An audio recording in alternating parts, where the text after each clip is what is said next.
Parang sila din ay kakapusin sa crowd control. Parang sila din ay kailangan meron pang isa para pantulong sa panghuli sa mga makakulit na bata na meron sa Lazy. Kung tutusin ay heavily countered pala yung show ni Nova kung sa kanya mapupunta to. Dahil sa Rubian na Kufra na hawak ng Lazy Esports, parang wala siyang kalayaan na kumuha ng pick-off.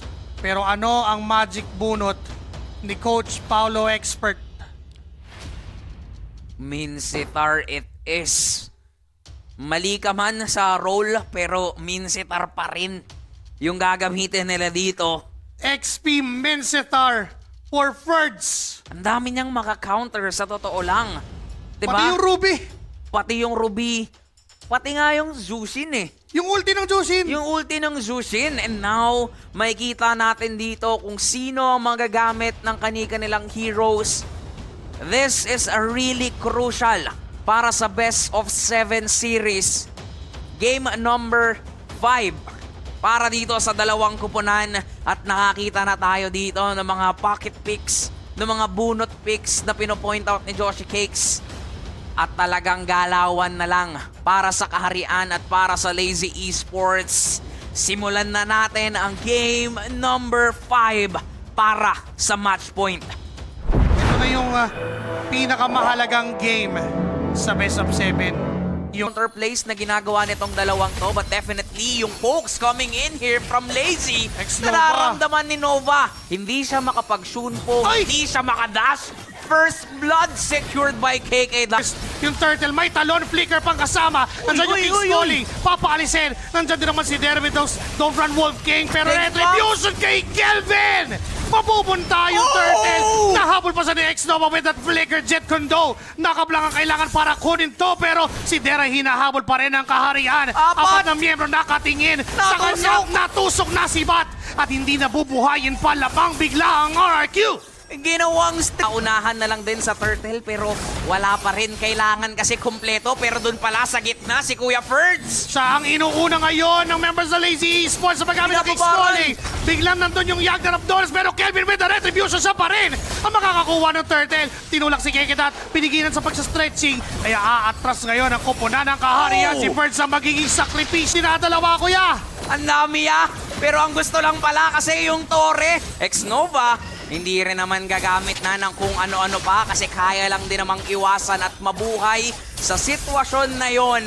Orkyo Kaito nakakuha ng turret pero sa gitna.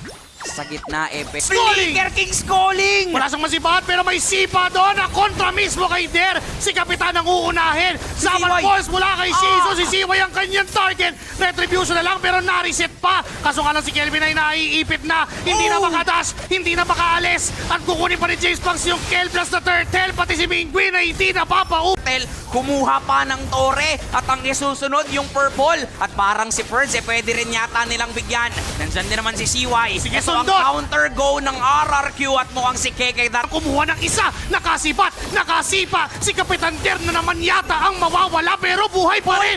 Nakaka-atras. Pero yung mga bola na may apoy na magmumula kay Siway ang pamagat. Kaso wala na rin si Shizu. Si Chomskirt ay susunod. Napa-Crimson Beacon, napaangat, napigilan yung pagsibat pero sa gitna dalawa.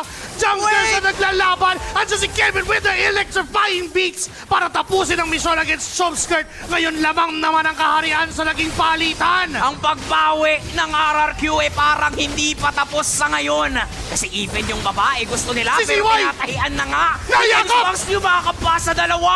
Napakagandang setup mula kay Keketat at si Ferds yata ang isusunod. Double kill para sa the man with a million moves at kanya-kanyang sagutan, kanya-kanyang bawian. At ngayon ang Lazy Esports na naman ang maiiwan at umahabos. Tumahi!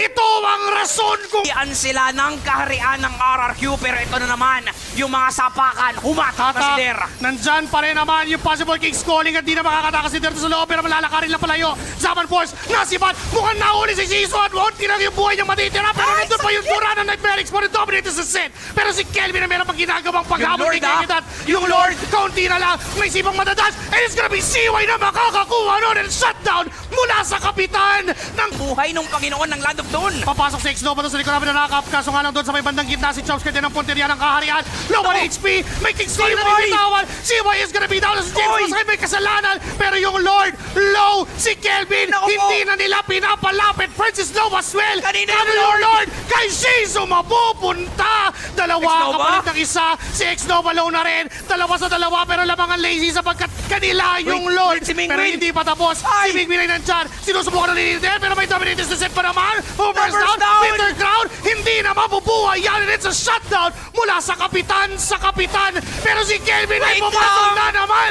May electrifying beats pero mapapaatras na yan kasi dalawa. Yung Lord, pero nandito ang mga miyembro ng kaharian. Hindi masasamahan ng Lazy yung Lord, pero parang Si ipipilit Fertz nasasaktan. yata nila yung gitna. Nag-flicker, sumubok, naabutin si Fertz, kicks calling palayo. Ginamit Kelvin sa likod. Pero si Kevin sa likod, napagamit ng electrifying beats, pero not enough yung damage. Just Oy! 17 minutes yung laban, pero may sipa doon. Nakontra kay Keketat, mapapa-flicker palayo, pero may kicks calling. At sakto doon naman sa loob, pero may Winter Crown. Keketat is down as well. Ngayon si Kevin, pina-electrifying beats. Wala na Sino? si Chomskirt, low on HP, napapa-Winter Crown. Ay! Nakabangan Ay! lang ni James Banks. Wala James kayong Tumblr Banks! ang kaharian. X-Nova is down as well. Tututuloy naging palitan, mapapatras na yun ang kaharian. Wala silang jungler. Maaring madaliin ng Lazy yung pagkuha ng Lord. Pero mukhang hindi yun ang call. Papalag yata ang kaharian. First and size sa likuran. Ilalaban pa rin nila dito kasi may damage lang din naman. Nagkahatakan. First, tinawag na yung Dominator si Zen pero nabigyan ganun lang kabilis. First is down. There is down. Season na Si siya pa! CY sinasayawan lang ngayon. Wala ni na rin si Tiso. James Punks! At ngayon, si James Punks magpapop lang yung kanyang immortality at mabubuhay ang Lazy. Apat ang bagsak sa kaharian. Dalawang low HP na Lazy Esports na nandito pero wala silang problema. Wala namang ko-contest kaya't mapaburst down nila yung Lord. And again, sila pa rin ang may control. Sila pa rin ang lamang sa laban.